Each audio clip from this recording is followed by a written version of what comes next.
Chapter, Flash. Rainbow Dash stopped staring at the ground, and the first thing she saw was Pinkie Pie's bright blue eyes. A breath escaped her lips as she saw her friend waving towards her from the front entrance to Sugar Cube Corner. Brighter colors joined the fray, with Rarity winking and Twilight giggling and Fluttershy and Applejack strolling around the bend. Pinkie Pie cupped her hooves around her mouth and hollered something before motioning Rainbow Dash dramatically towards the group. With a bright smile, Rainbow wasted no time. She blurred over the rooftops of Ponyville on swift wings. Touching down in a billowing cloud of dust, she struck a heroic pose. Only to blink confusedly at what she saw.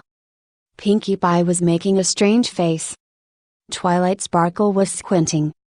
Fluttershy and Rarity flinched in disgust while Applejack marched up and pointed worriedly at Rainbow's face.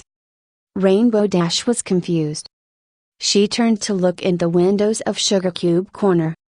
Her reflection glossed over. In a blink, her eyes morphed into red-on-yellow phantoms of their usual ruby luster.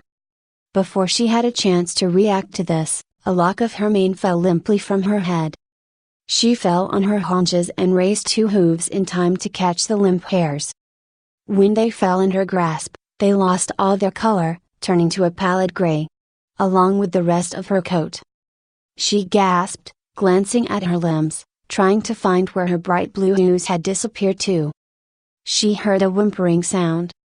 Spinning, Rainbow Dash glanced towards her friends, but they were gone. Sugar Cube Corner had also vanished, and in its place was a dense wall of green foliage. Rainbow hyperventilated, finding herself surrounded by a labyrinth of emerald hedges. She flexed her wing muscles, but all her feathers were suddenly gone. Just as she felt the urge to scream, she heard the whimper again, only this time it was directly overhead.